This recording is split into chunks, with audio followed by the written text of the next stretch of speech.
Wellington Neto Rodrigues, nasci dia 30 de abril de 1967. Sou natural de Vitória, filho mais novo de 9 irmãos, casado com a Josane e temos 2 filhos, Juliane e Wesley. Atualmente eu resido em Vargem Alta e pastoreio já há 14 anos a Igreja Batista em Richmond. Eu quero, neste momento, compartilhar como a minha vida foi transformada por Jesus. Quero dar meu testemunho de vida para você. Minha família sempre foi tradicionalmente muito religiosa. Meu pai é um homem de fé, temente a Deus, homem de caráter. Éramos católicos, apostólicos, romanos, praticantes e também espíritas muito ativos. Todos os domingos, bem cedo, meu pai reunia a família, aquela escadinha de filhos, para irmos à missa às 6 horas da manhã.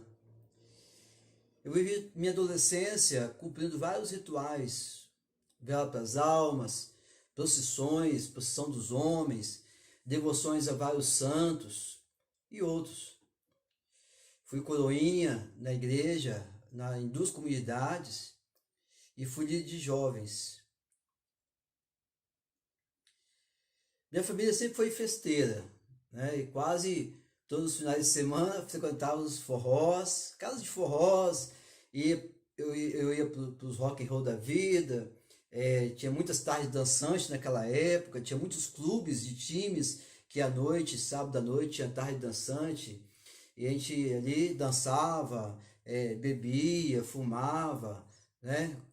Como diz o popular, socialmente, né? Mas a nossa família sempre foi muito assim, tanto muito religiosa, mas também muito festeira, né? Papai tocava acordeon, papai comandava as quadrilhas, né? E toda a nossa família, na época e ainda hoje, uma família muito respeitada, nossa família sempre estava encabeçando as festas de rua, as festas nas igrejas, né? E onde nós chegávamos para dançar forró ou dançar rock, então as pessoas reconheciam a gente, né? Que era uma família de respeito.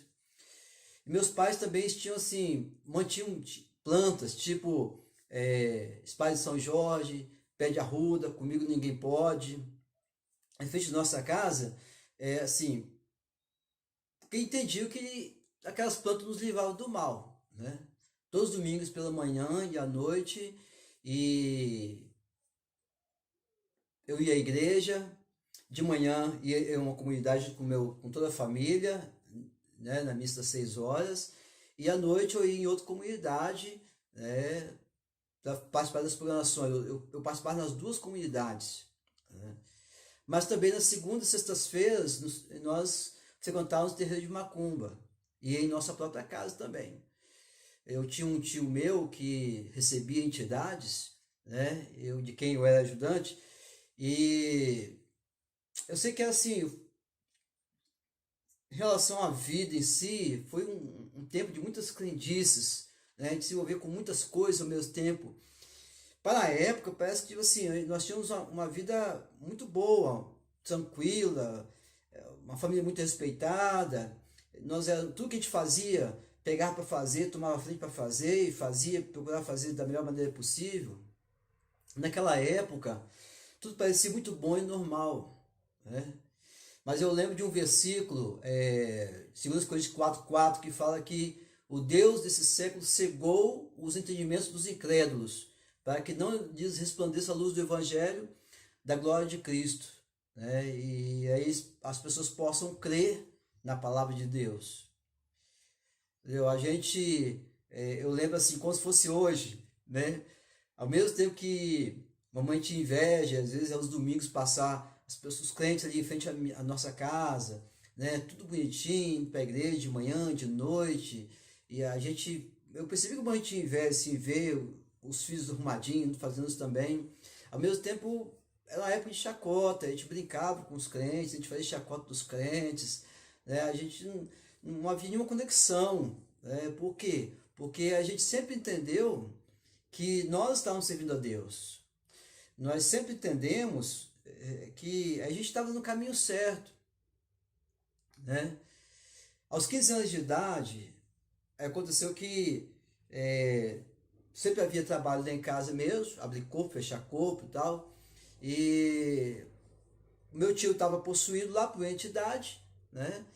E aí, depois dos trabalhos ali, já tarde da noite, a entidade, o demônio, falou o seguinte: olha, o meu cavalo tá velho, que era meu tio, que já estava velho, eu preciso de um cavalo novo e eu quero saber se você aceita ser o meu cavalo, ficar no lugar do seu tio. O demônio me perguntou. Eu não sabia muito o que responder naquela época, mas meus pais estavam presentes, eles sinalizaram que sim, né, que seria uma boa oportunidade, né, porque naquela época tinha a visão seguinte: ia ser o guru da família, ia proteger a família, tinha autoridade, aquela questão toda. Então eu aceitei, né, ah, não, na ocasião não sabia o que significava de fato aquilo, então eu aceitei e me comprometi com um demônio naquela época. Eu me entreguei a isso, né? E ele falou que levaria 3 anos para me desenvolver, né, a minha vida, e eu deveria continuar frequentando o centro espírita para que as coisas pudessem ir acontecendo, frequentar o terreiro de Macumba, né? E aos 18 anos eu seria possuído, né? Então, é, na verdade, a minha família tinha uma história de espiritismo, né? Meu pai foi fundador de 2 centros espírita. E então, assim, eu fiquei sabendo disso depois, mas a gente foi caminhando, então a gente foi vivenciando aquela história. Meu pai sempre indo para de macumba, a gente também indo, eu indo, e a gente aprendendo as coisas, a gente vivenciando aquilo. E quando eu cheguei aos 17 anos e meio, eu comecei a ficar preocupado com aquilo. Eu comecei a ter noção, porque a gente continuava indo ao centro de macumba, a gente continuava fazendo as coisas em casa, e a gente continuava indo em outras casas, eu via coisas muito ruins, coisas difíceis de aceitar, e eu então comecei a me preocupar com aquele compromisso que eu fiz aos 15 anos de idade. E eu percebi que os meus pais estavam muito ansiosos, que pessoas do centro de macumba, pessoas onde tinha essa linhagem espírita, estavam muito ansiosos na expectativa pelos acontecimentos. E muitas noites eu chorava e aparentemente não havia nenhum motivo. Às vezes minha mãe perguntava por que eu estava chorando tanto, meu pai perguntava por que eu estava angustiado, eu dizia que não era nada. E assim, racionalmente falando, eu não sabia porque eu estava chorando, mas eu me sentia oprimido, eu me sentia com muito medo daquelas questões que estavam para acontecer e eu já estava envolvido nisso, né? Então, assim, eu não sabia como lidar com isso, eu estava buscando um socorro, eu não sabia onde recorrer, até porque eu entendi que estava servindo a Deus, tendo uma religião. Então, assim, eu não tinha muito, assim, nenhuma direção da parte de ninguém. Não podia falar para ninguém aquelas questões que estavam acontecendo. Eu lembro que nessa época, nesse tempo, eu tinha uma irmã chamada Fátima, tenho uma irmã chamada Fátima, uma das irmãs abençoadoras que eu tenho, e ela já era casada e já tinha se convertido a Cristo. E ela frequentava a primeira igreja batista em Vila Batista, ali em Vila Velha, no Espírito Santo. E sempre quando ela ia aos cultos, porque ela morava em outro bairro, ela passava ali em casa e convidava a gente para ir no culto com ela. Ou seja, ela assim, tentava evangelizar a gente. Algumas vezes eu fui, algumas vezes não fui, né? Então, assim, mas eu estava debaixo de uma luta muito grande, de uma angústia muito grande, de um medo muito grande. Mas foi no ano de 1985, né, que eu conheci Marcelo José. Hoje ele é pastor da primeira igreja batista em Anchieta. E nós nos tornamos amigos na escola estadual. Eu fui para lá para estudar, né? E ele também. E lá ele começou assim a me evangelizar, a gente fez amizade, ele me convidou para ir na igreja, inclusive na mesma igreja batista, Vila Batista, onde minha irmã frequentava, né? Ele começou a me evangelizar, né? E sempre convidando, vamos lá, ele era presente de jovens, na época, né? E um abençoado presidente de jovens, muito criativo, muito dedicado. Então eu comecei a participar, se envolver, conhecer a palavra, né? Então assim, ele foi ganhando a minha confiança. Eu comecei a frequentar os cultos, ouvir as pregações. Um dia eu estava muito aflito e estava se aproximando do meu aniversário e eu comecei a compartilhar com ele as minhas angústias, meus assombros. E aí ele me falou uma palavra poderosa, uma palavra simples e poderosa. Assim, olha, se você aceitar a Cristo como o único Senhor e Salvador de sua vida, o diabo não mais tem poder sobre você. Está quebrado todas essas crendices, está tudo quebrado e você vai renunciar a tudo isso, né? E o Cristo te liberta do poder do inimigo. Eu disse assim, puxa, mas será que é tão simples assim? Por tudo que eu passei, por tudo que estou vivenciando, parecia muito simples. E aí o versículo de João 8:32, e conheceis a verdade, e a verdade vos libertará. Marcelo falou para mim sobre libertação pelo poder de Cristo, não importando o que eu tinha feito. Deus iria me perdoar, Deus iria me libertar e me dar salvação e me dar uma nova vida.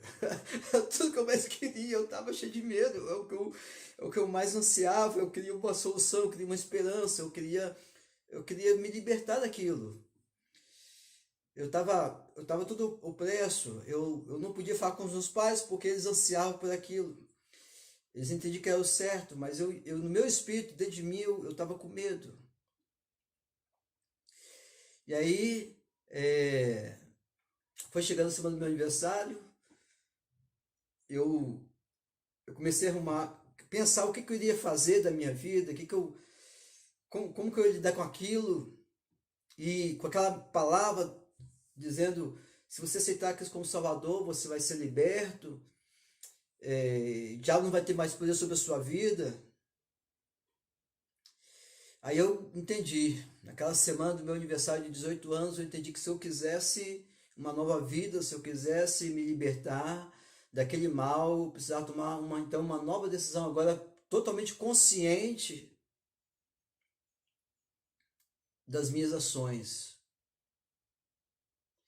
Então foi dia 28 de abril de 1985, um culto de quarta-feira. Eu nem sabia que não tinha apelo na quarta-feira.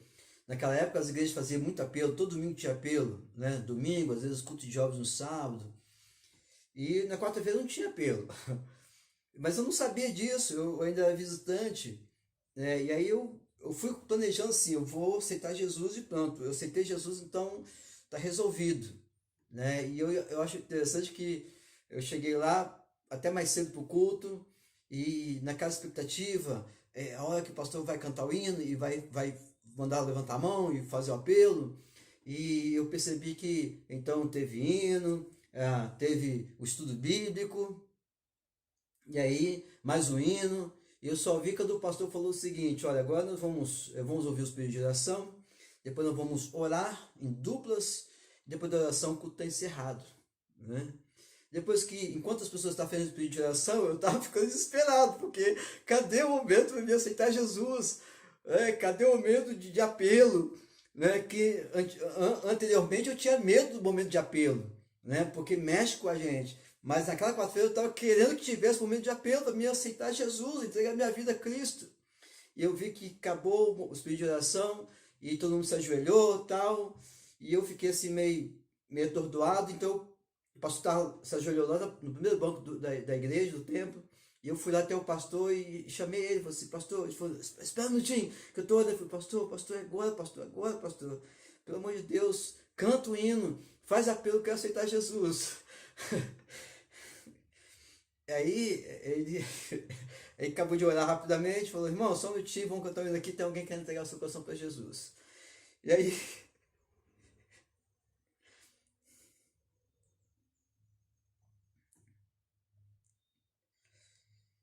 eu entreguei meu coração para Jesus.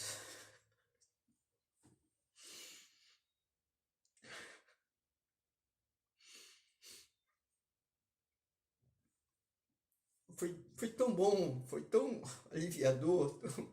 Marcelo nem sabia que eu tinha ido na quarta-feira entregar meu coração para Jesus. Ele nem estava ali. Eu, na mesma hora, me senti liberto, livre, feliz e salvo.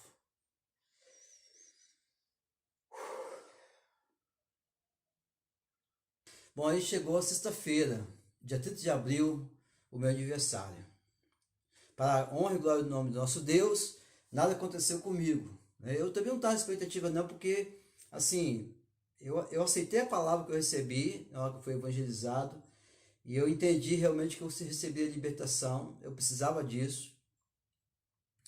Naquela sexta-feira, meu aniversário, eu estava feliz, tranquilo, em paz, mas meus pais estavam confusos, os pais estavam inquietos, com toda aquela questão do passado.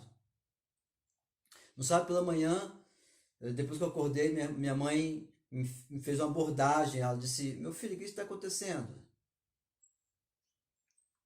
Por que não se manifestou? Não se cumpriu? Tu sabia que está indo na igreja de crente, é verdade? E aí eu fiquei assim, meio sem graça. E eu falei assim: Ó, mãe, eu estou indo na igreja de crente. Na verdade, eu aceitei a Cristo como Salvador da minha vida. Eu virei crente. E quando eu falei eu virei crente, mamãe, mamãe ficou enfurecida, mamãe ficou irreconhecível, mamãe ficou nervosa, mamãe ficou agitada. Eu não reconheci minha mãe, porque ela estava tão nervosa, tão agitada, que ela falou assim: né? Você virou crente, né? Virou crente. Ela saiu correndo lá pro meu quarto, pegou uma sacola, botou uns mudas de roupa minha, e foi lá na varanda, lá no portão, e jogou na rua, assim, disse: agora você vai morar na casa de crente.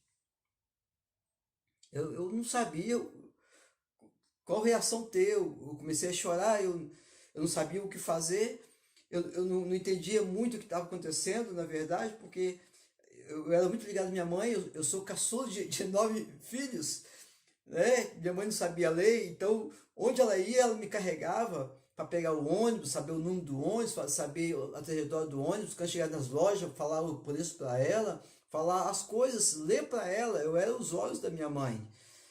Então, assim, aquela reação foi muito, muito forte. E hoje eu entendo que não era da minha mãe, era do demônio que estava ali enfurecido, mas estava envolvido minha família. E aí eu lembro que eu peguei minhas coisas, eu saí chorando, e eu procurei o pastor da igreja naquela época. Aí eu não sei, não tenho lembrança quanto tempo eu fiquei fora de casa, mas eu lembro que eu fiquei com o pastor me recebeu, né, com carinho, e logo depois me levou de volta para casa e foi explicar meus pais que eu tinha me convertido, mas eu continuava sendo filho deles, né? Mas foi um tempo muito difícil, porque você imagina bem todo aquele furor, né, de ser mandado embora de casa, e daqui a pouco você volta, eles, eles te aceitam, mas eu me senti como um peixe fora d'água. Eu não conseguia mais ter aquela conexão de família, entende? E eu me converti, e minha visão mudou das coisas. Tudo que nós fazíamos estava totalmente errado, nós estávamos no caminho errado. E como agora eu convivi com aquilo ali, e não poder dizer isso, ou poder dizer, foi um tempo difícil, foi um tempo de estar pisando em ovos, foi um tempo de algumas crises. Algumas vezes eu tenho que falar, algumas vezes eu tenho que ouvir, algumas vezes eu tenho que calar, né? Ver muitas vezes as pessoas tentando fazendo aquelas crendices, aquelas plantas. Eu vi que nada daquilo ali tinha sentido. Nada daquilo ali tinha sentido. Mas Deus é tão misericordioso, Deus me sustentou, me firmou os meus passos. Eu consegui testemunhar diante da minha casa, da minha família, dos meus familiares, e com o tempo, louvado seja o nome do Senhor. Com o tempo, meus pais e meus irmãos também se converteram a Cristo, aleluia, e se tornaram obreiros na casa do Senhor. para a honra e glória de nosso Deus. Anos depois, agora como pastor, tive a oportunidade de batizar meu pai, minha mãe, a Terezinha, minha irmã mais velha, e outros. Eu fui para o campo missionário, fui pastor, e fui para o campo missionário em Mato Grosso. Enquanto eu estava lá no campo missionário, né, pessoas estavam se convertendo na casa dos meus pais. Mas foi um tempo assim, depois da minha conversão eu chorei muito. Chorava agora para que Deus salvasse mais pessoas, né? Porque estava muito difícil. Tinha só eu, a Fátima era casada, então morava junto ali. E eu clamava ao Senhor, eu pedia oração na igreja para que Deus salvasse mais pessoas. Estava muito difícil ser crente sozinho numa família de espíritas e pessoas que viviam com crendices muito contrária à luz de Cristo, muito contrária à palavra de Deus. Éramos 9 irmãos, 5 homens e 4 mulheres. Quase todos se converteram ao Senhor, tornaram-se líderes na casa do Senhor, presbíteros, diáconos, né? Assim, Deus fez uma obra gigantesca na vida da minha família, né? São vasos de Deus para a obra, e muito me abençoaram na minha jornada de vida cristã e ministerial. Então, assim, eu me sinto muito feliz e abençoado e realizado pelo Senhor, pelo que Deus fez na minha vida, através da minha vida, e como Deus usou as pessoas, como usou para me alcançar, né? E ter alcançado toda a minha casa também, porque eu tinha consciência, para a honra e glória do nome do Senhor, que quando toda a minha família se convertesse, né, ia ser para honrar o Senhor, iam ser líderes na casa de Deus, né?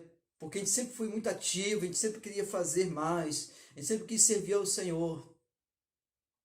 E agora, há 35 anos, Jesus Cristo me libertou do engano, da idolatria, da feitiçaria, do espiritismo, e tornou-se o único Senhor e Salvador da minha vida. E desde então vivo uma vida abundante. E também, há 26 anos, me chamou para o ministério pastoral.